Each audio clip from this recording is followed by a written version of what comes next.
आहोत भारताचे संविधान निर्माते, समाज सुधारक, महान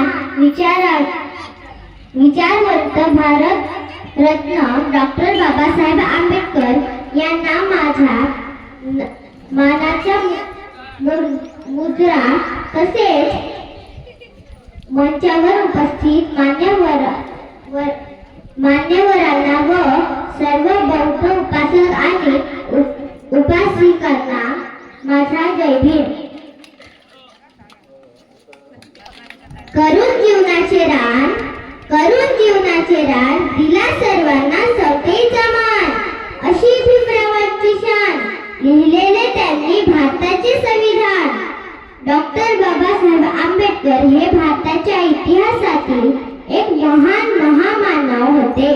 त्यांचा जन्म 14 एप्रिल 1891 रोजी महू येथे झाला. त्यांचे पूर्ण नाव भीमराव रामजी आंबेडकर होते. समाजातील विषमता दूर करून समानता यावी यासाठी त्यांनी पूर्ण आयुष्यभर कार्य केले. डॉक्टर बाबासाहेब आंबेडकर हे भारताच्या संविधानाचे शिल्पकार आहेत. त्यांनी भारताला सर्वात मोठे समतावादी संविधान दिले.